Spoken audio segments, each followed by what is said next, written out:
Hey guys, welcome back here to Indoor Mania. I'm actually building an outdoor area right now, and the outdoor area has become larger than I actually thought it would be. So I guess the outdoor bit is bigger than the indoor bit. But anyway, if you haven't seen the last episode, head over to AstroTrons Channel where he actually completed up doing his part of this Pirate Cove section of the park. Absolutely love what he did. He did some really great buildings. I'm just going to go in today and just basically tidy up some areas and just add a couple of little bits extra onto what he did, and just to make it kind of tie in a little bit more with what's going on. So my first kind of thing here was I wanted the water coaster to dive into a building, and I wanted to make this building kind of dialect, kind of broken, have some tiles on the roof missing to match the station that he did for the boomerang, and also put some like boards on the windows and that kind of thing. So that's kind of the idea here, and I thought this would be a nice way to kind of tie up the water coaster to the junior boomerang. So I've gone ahead and just started doing that. But in front of this building is actually the marquee that he built saying the Kraken on it, as you can see there, and I really liked that, but I'm actually going to move it. The actual entrance to the ride is actually to the left of that sign, and so the actual marquee is for the exit right now, so I'm actually going to just move that over and do my own one. So I'm building like this little wall here with archways which connects the station to the building, which makes it all kind of one. It makes it look a little bit more like a village kind of thing. So I just made that little change there, which I think is a good change. I was actually quite worried to do some changes because I really like his work and what he does, and I didn't want to offend him or anything by changing stuff that he had done, because I really loved what he did. I don't want to give the impression that I didn't like anything that he did, because I actually really love all of it, and this is actually why I trusted him to take the file and actually just build. I'm just going to change a few little things just for my own personal preference, one of them being some of the foliage, and that's nothing to do with what he did. It's just some of the pieces that in the game that I personally don't like one of the ground kind of coverage bushes is just like a funny green, and that's nothing to do with him, it's just my personal taste. So I'm just going to change some of those, but that is the kind of thing I'm changing today, but I will talk about more of the changes that I do along the way as I go. There's quite a lot of things I'm going to get into today just to really make this whole area complete, but right now that's that kind of done. I actually really love how that looks, how that kind of entrance sign now is kind of working with that archway and everything, which leads you into this really cool queue line that he built, which lots of theming. Like I said, go check out his last episode to see him build all that. It's really cool. He definitely uses pieces in a way that I don't use them, which is really nice to see, and it gives me inspiration, and I hope that is kind of the same thing as well when he looks at my stuff and he gets inspiration as well. We've kind of been bouncing off each other, and it's actually been really fresh and really nice to do. I've never collaborated before, and I actually want to do more of it in the future, especially with him as well, because I really feel like we both have a similar sort of building technique. He's more kind of fantasy and does everything really like these big projects with monsters like the Kraken that you saw and these volcanoes and things, whereas I tend to do more of like the realistic stuff, and I like to do all the custom supporting and making sure everything looks kind of real. So the combination of us together, I think, really makes a good team and a really good build. So right here he had like a seating area, which I've just kind of taken out, and I've just actually put in like an extra bit of queue line for the boomerang with a roof that actually matches the roof over on the queue line of the water coaster. Again, just to tie those two together, just to make everything a little bit more cohesive. And I just also dulled the colours on the tiles of that building by the lighthouse, so that the tiles matched the other buildings with the tiles, because that one was a little bit bright. And then again, just going in with some of the foliage. I wanted to change up the colours of the foliage on the ground. I want to add in some of those oranges and browns, because it was looking all very one green tone, and to get some different colours in there, I really think it just makes that little bit of a difference. So I've just done that there with that queue line, added in some props and things. Again, a really great building, did some great theming around it as well, so I'm really happy with that. And then now I'm just going to go in and just take a slightly lighter shade of black and actually just go around and add a few different highlights to some of the rocks. They were all one colour right now, so I just wanted to add a few little extra shades in there, and I also take a light grey rock and actually add in my own few little rocks in between the rocks that he did. So now on to basically the bit that I was meant to do all along. I said to him that he can do all the buildings and everything, and I would do all the custom supporting and the details on the coasters. So I'm actually going to go in now and do some of the boomerang, this junior boomerang that I've built, which doesn't have a name yet, so I haven't named it. But I'm just going to do the supports. I've just added on some booster wheels onto that kind of lift part of the ride. These are actually made about a year ago, maybe, and actually saved them as a blueprint. I just actually put those back in there. They look really cool. They look really realistic. It's just shapes put together from the shapes part of the menu. So yeah, and I'm just adding in the custom supports using distances. I think that's how you say it. Custom support set.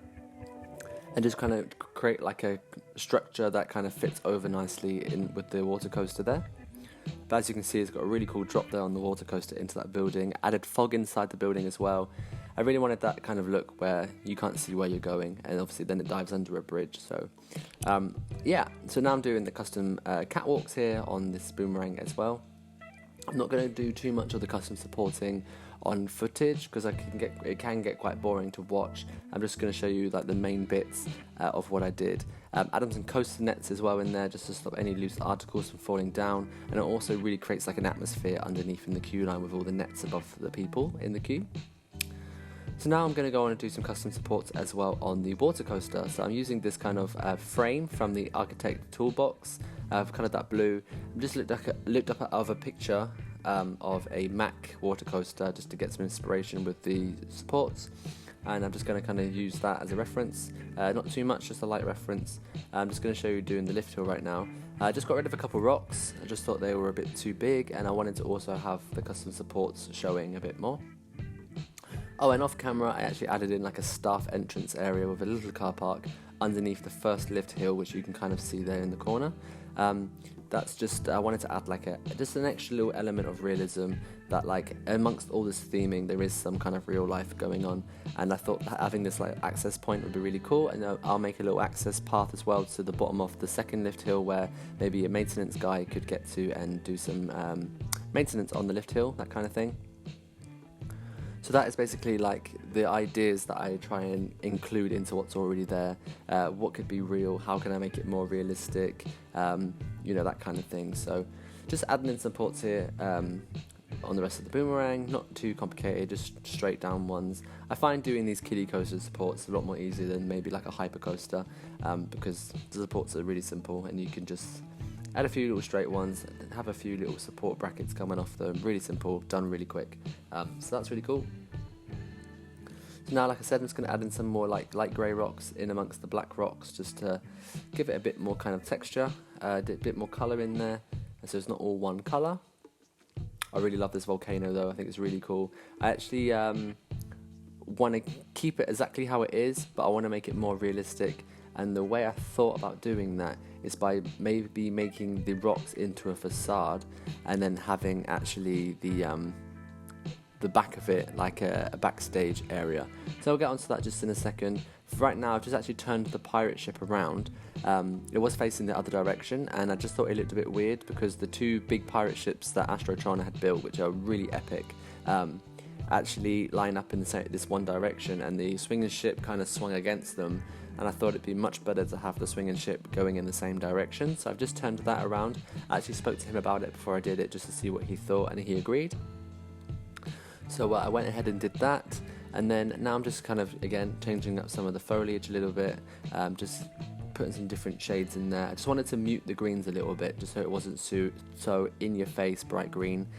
Added some more of those darker greens and browns into there, and just did a few different palm trees of the lighter colour. And I'm just muting also the ground, getting rid of some of the sand just so it's a little less sandy, and adding more of that kind of brown grass in there as well, just to just make it change the colours. Just doing this little shrubbery area here on this little island, adding in some of that kind of dried up grass as well, just to also give some ground texture.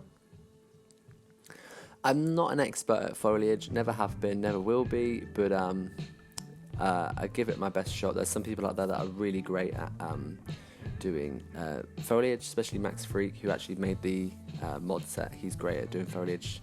It's not my thing. really, but I give it a go. So that's one backstage area there I'm doing on the back of the rocks, just to make it look more like a theme park, having the rocks as a facade on the front, and then obviously the maintenance on the back where staff can go in and go out. I'm going to do the same now for the big volcano, like I said before, and I just wanted it to look like from one side as you're coming into the park, that it's not this huge kind of fantasy feature, and have it as a bit more of a kind of what I would say more of a theme park, having it a bit more from one side where the guests are, you can see all this immersive theming, and from the other side is the staff kind of area. And this kind of bit now will be the staff car park, which I'm going to build and have like a nice entrance to it, and then that will kind of back up onto that volcano. I just needed to transition this themed area into the rest of the park a bit more. It was this really huge themed area, great theming and everything, but it was just kind of there on the side, and it didn't kind of, I didn't know how to really integrate it better into the rest of the map. So I've done that by adding that backstage area onto it. So I'm going to go in, add doors and some paths and things, and connect them all up, so you can really see like the people that work in the park can actually get between the areas quite easily. So that's why I've done that basically. And again, now just going in with some foliage, like I keep saying, and just kind of just changing the colours up a little bit. I know I keep repeating myself a little bit, but that's basically what I was doing for most of the time on that. But I'm so happy with this area, and actually I think this area turned out so good and better than I thought it would, that it makes the rest of the park not look so good. And I know you guys haven't seen it yet, because I've kind of jumped ahead to the pirate area because I was working with AstroTron on this area. But I did like an adventure area which I started, which you can see on YouTube, and then I did the space area, and I was really happy with those areas. I thought they were really cool. And now that the pirate area is kind of done, it's so good. Like the other areas just don't look as good, so maybe I'm gonna have to tweak those areas and make them a bit more extra, but I'm not really sure how to right now. But yeah, really happy with this pirate area. Never thought the Pirate Bay Cove area would turn out so good, but it's really, really, really, I'm really happy with it. Like, it's really cool, and I couldn't have really done it without the help of AstroTron, because his input to it has been great, and I've actually really, really enjoyed bouncing the ideas off each other. But right now, I'm just going to leave you with a few screenshots from today, and to see what I did and what AstroTron did. And thanks for watching and sticking around.